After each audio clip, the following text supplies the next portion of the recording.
റിസർമി.ന്റെ പുതിയൊരു റിവ്യൂയിലേക്ക് എല്ലാവർക്കും ഹാർദവമായ സ്വാഗതം. ഞങ്ങൾ ഇന്ന് റിവ്യൂ ചെയ്യാൻ വന്നിരിക്കുന്നത് വയനാട് ജില്ലയിലെ ബാണാസുര സാഗർ ഡാമിൽ നിന്നും ഏകദേശം 4 കിലോമീറ്റർ മാറിയാൽ നിങ്ങൾക്ക് ഈ കാണുന്ന റിസോർട്ടിൽ എത്താൻ പറ്റും. മൊത്തത്തിൽ 6 റൂമുകളാണ് ഇവിടെ വരുന്നത്. ഏകദേശം 30 മെമ്പേഴ്സിന് വരെ വളരെ കംഫർട്ടബിൾ ആയിട്ട് ഇവിടെ സ്റ്റേ ചെയ്യാൻ പറ്റും. കുട്ടികൾക്ക് കളിക്കാനുള്ള ഏരിയയും സ്വിമ്മിംഗ് പൂളും കാര്യങ്ങളൊക്കെ ഇവിടെ വരുന്നുണ്ട്. നമുക്ക് നേരെ വീഡിയോ ചെന്നിട്ട് മറ്റു വിശേഷങ്ങളോട് കണ്ടിട്ട് ഞാനിപ്പോൾ നിൽക്കുന്നത് ഇവിടുത്തെ റിസപ്ഷൻ്റെ നേരെ ഫ്രണ്ട് സൈഡിലാണ്. അപ്പോൾ നിങ്ങൾ ചെക്ക് ഇൻ ചെയ്യുന്ന സമയത്ത് നിങ്ങളുടെ ID പ്രൂഫും കാര്യങ്ങളൊക്കെ അവിടെ സബ്മിറ്റ് ചെയ്യുക. എന്നിട്ട് നേരെ റൂമിലേക്ക് പോവുക. പിന്നെ നിങ്ങൾക്ക് ലഗേജും കാര്യങ്ങളൊക്കെ ഉണ്ടെങ്കിൽ നിങ്ങളെ ഹെൽപ്പ് ചെയ്യാൻ ഇവിടെ വെൽ ബോയ് അവൈലബിൾ ആണ്. ഇനി നമുക്ക് ഇവിടുത്തെ കിഡ്സ് ഏരിയ ആദ്യം കണ്ടിട്ട് വരാം. കുട്ടികളുടെ പ്ലേ ഗ്രൗണ്ടിലേക്ക് പോകുന്ന സമയത്ത് നിങ്ങൾക്ക് കാണാൻ പറ്റും ഈ ഒരു ഭാഗത്തൊക്കെ നല്ലൊരു ഗാർഡനൊക്കെ സെറ്റ് ചെയ്ത് ബ്യൂട്ടിഫുൾ ആക്കിയിട്ടുണ്ട് കേട്ടോ ഈ ഒരു ഏരിയ മൊത്തത്തിൽ. അതേപോലെ തന്നെ ഇമ്പോർട്ടൻ്റ് ആയിട്ടുള്ള മറ്റൊരു കാര്യം, ഇവിടെ ഫാമിലീസും അതേപോലെ തന്നെ കപ്പിൾസിൻ്റെ ഗ്രൂപ്പുമാണ് അവർ ആക്സെപ്റ്റ് ചെയ്യുന്നുണ്ടോ. ബാച്ചിലേഴ്സിൻ്റെ ഗ്രൂപ്പ് നിലവിൽ അവർ എടുക്കുന്നില്ല. കുട്ടികളൊക്കെ ആയിട്ട് വരുന്ന ഫാമിലീസ് കുട്ടികളുടെ കാര്യം ഓർത്ത് വിഷമിക്കേണ്ട.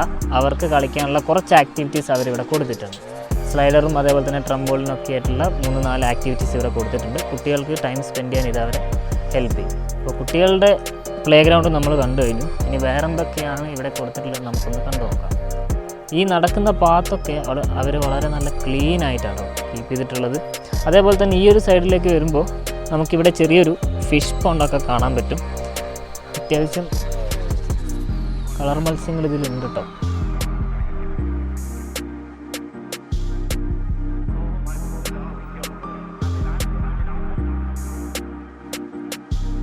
ഇനി നമുക്ക് പൂളിൻ്റെ സൈഡിലേക്ക് പോകുന്ന സമയത്ത് തന്നെ നിങ്ങൾ കപ്പിൾസൊക്കെ ആയിട്ട് വരികയാണെങ്കിൽ കുറച്ച് നേരം ഇരുന്നിട്ടൊന്ന് റിലാക്സ് ചെയ്യാൻ പറ്റിയ നല്ലൊരു സിറ്റിംഗ് അറേഞ്ച്മെൻറ്റ് അവരിവിടെ കൊടുത്തിട്ടുണ്ട്. അതും നല്ലൊരു മരത്തിൻ്റെ താഴെ ആയതുകൊണ്ട് നല്ല തണലും ഉണ്ടാവും.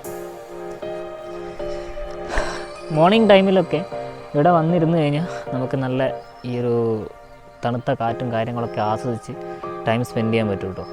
പിന്നെ അതുമാത്രമല്ല ഇവിടുന്ന് ട്രെക്കിങ്ങിനൊക്കെ കൊണ്ടുപോകും. അതും നിങ്ങൾ റിക്വസ്റ്റ് ചെയ്യുകയാണെങ്കിൽ സ്പെഷ്യൽ റേറ്റിൽ അവർ ഇവിടെ അടുത്തുള്ള ട്രെക്കിംഗ് പോയിന്റിലേക്കൊക്കെ നിങ്ങൾ ട്രെക്കിങ്ങിന് കൊണ്ടുപോകുന്നതായിരിക്കും. ഇനി നമുക്ക് പൂളൊന്ന് കണ്ടുനോക്കാം.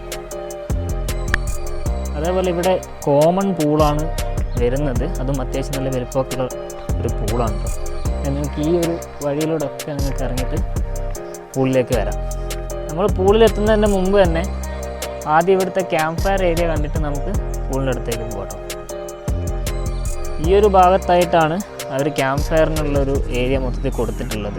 പിന്നെ നിങ്ങൾക്ക് കാണാൻ പറ്റും കംപ്ലീറ്റ് അവർ കവർ ചെയ്തിട്ടുണ്ട്. തൊട്ടപ്പുറത്ത് തന്നെ ചെറിയൊരു ഫോറസ്റ്റ് ഏരിയയും കൂടിയാണ്. പിന്നെ നിങ്ങൾ ഗ്രൂപ്പായിട്ടൊക്കെ ബുക്ക് ചെയ്യുന്ന സമയത്ത് ഈ ഒരു ഏരിയയിൽ വെച്ചിട്ടാണ് അവർ ക്യാമ്പ് ഫയർ തരുന്നത് കേട്ടോ. പിന്നെ ഈ ഒരു ഭാഗത്തായിട്ട് ചെറിയൊരു സ്വിങ് ഒക്കെ കൊടുത്തിട്ടുണ്ട്. നിങ്ങൾക്ക് അവിടെയൊക്കെ വന്നിരുന്ന് എൻജോയ് ചെയ്യാൻ പറ്റും. പിന്നെ രാത്രിയാണ് ശരിക്കും ഇവിടുത്തെ കംപ്ലീറ്റ് ആംബിയൻസ് മാറുന്നത്. അതായത് ഇവിടുത്തെ കംപ്ലീറ്റ് ലൈറ്റും കാര്യങ്ങളൊക്കെ ഓണായിട്ട് വന്നു കഴിഞ്ഞാൽ വേറെ ലെവൽ ആംബിയൻസ്. അത്യാവശ്യം ആൾക്കാർക്ക് ഇരിക്കാനും ഈ ഒരു ക്യാമ്പ് ഫയർ എൻജോയ് ചെയ്യാനുള്ളൊരു സിറ്റിംഗ് അറേഞ്ച്മെൻറ്റ് അവരിവിടെ കൊടുത്തിട്ടുണ്ട്. ഇനി അതിന് പുറമെ നിങ്ങൾക്ക് ബാർബിക്യൂ ഒക്കെ ചെയ്യണമെന്നുണ്ടെങ്കിൽ അതിനുള്ള ഫെസിലിറ്റീസും അവർ പ്രൊവൈഡ് ചെയ്യുന്നതായിരിക്കും കേട്ടോ. ഇനി നിങ്ങൾക്ക് രാത്രി ഫാമിലി ഗ്രൂപ്പൊക്കെ ആയിട്ട് വരുന്ന സമയത്ത് അത്യാവശ്യം ഒരു മ്യൂസിക്കൊക്കെ വെക്കണമെന്നുണ്ടെങ്കിൽ മ്യൂസിക് ബോക്സും മൈക്കും കാര്യങ്ങളൊക്കെ അവർ നിങ്ങൾക്ക് തരുന്നതായിരിക്കും. ഈ ഭാഗത്താണ് നമ്മുടെ പൂള് വരുന്നത്. ഈ ഒരു പ്രോപ്പർട്ടിയുടെ കോമൺ പൂളാണ് കേട്ടോ. പിന്നെ പൂളിന് അത്യാവശ്യം നല്ല സ്പേസ് ഉണ്ട്. അത്യാവശ്യം മെമ്പേഴ്സിനൊക്കെ ഇറങ്ങി സ്വിം ചെയ്യാനും ബോളൊക്കെ പാസ് ചെയ്ത് കളിക്കാനുള്ള ആ ഒരു ഗെയിമൊക്കെ കളിക്കാനുള്ള ഒരു സ്പേസ് നിങ്ങൾക്ക് കാണാൻ പറ്റും. പിന്നെ ഈ ഭാഗത്തായിട്ട് കുട്ടികൾക്കുള്ള ഒരു ചെറിയൊരു ഏരിയയും കൂടെ അവർ കൊടുത്തിട്ടുണ്ട്.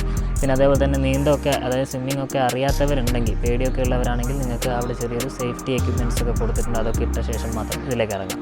പിന്നെ എല്ലാ വീഡിയോസിലും ഞാൻ പറയുന്നതാണ് പൂളിലേക്ക് ഇറങ്ങുന്ന സമയത്ത് പരമാവധി കോട്ടൺ ഡ്രസ്സ് അവോയ്ഡ് ചെയ്യുക. അതിട്ട് കഴിഞ്ഞാൽ ചിലപ്പോൾ കളറൊക്കെ ഇളകുകയാണെങ്കിൽ വാട്ടറൊക്കെ മാറ്റി ചെയ്യാനൊക്കെ പറഞ്ഞു കഴിഞ്ഞാൽ വളരെ ബുദ്ധിമുട്ടുള്ള കാര്യമാണ്. ഇനി നമുക്ക് ഈ ഒരു ഔട്ട്ഡോർ ആക്ടിവിറ്റീസിൽ അവർ കൊടുത്തിട്ടുള്ളത് ക്യാരംസും കൂടെ കൊടുത്തിട്ടുണ്ട്. അതിന് പുറമെ ഒരു കോമൺ ഡൈനിങ് ഏരിയയും കൂടെ കൊടുത്തിട്ടുണ്ട്. അത് കണ്ട ശേഷം നമുക്ക് നേരെ റൂമിലെ ഫെസിലിറ്റീസും കൂടി കാണാം. റിസപ്ഷൻ്റെ തൊട്ട് പിന്നിലായിട്ടാണ് ഇവിടുത്തെ കോമൺ ഡൈനിങ് ഹാൾ വരുന്നത്. ഏകദേശം ഒരു 10-16 മുതൽ 20 മെമ്പേഴ്സിന് വരെ ഈ ഒരു ഡൈനിങ് ഹാളിൽ ഇരിക്കാൻ പറ്റും. കോംപ്ലിമെൻ്ററി ആയിട്ട് ബ്രേക്ക്ഫാസ്റ്റാണ് അവർ ഈ ഒരു പാക്കേജിൻ്റെ കൂടെ ആഡ് ചെയ്തിട്ടുള്ളത്. നിങ്ങൾക്ക് ഡിന്നറോ മറ്റ് ഫുഡോ വേണമെന്നുണ്ടെങ്കിൽ പുറത്തുനിന്ന് ഓർഡർ ചെയ്യാനുള്ളൊരു ഓപ്ഷൻ ഇവിടെ അവൈലബിൾ ആണ്. അപ്പോൾ നമ്മളിവിടുത്തെ കോമൺ ഡൈനിങ് ഏരിയ കണ്ടിട്ടുണ്ട്. ഇനി നമുക്ക് ക്യാരംസും കൂടെ ഒന്ന് കണ്ടു നോക്കാം. അത് കഴിഞ്ഞിട്ട് റൂമിലേക്ക് പോകാം.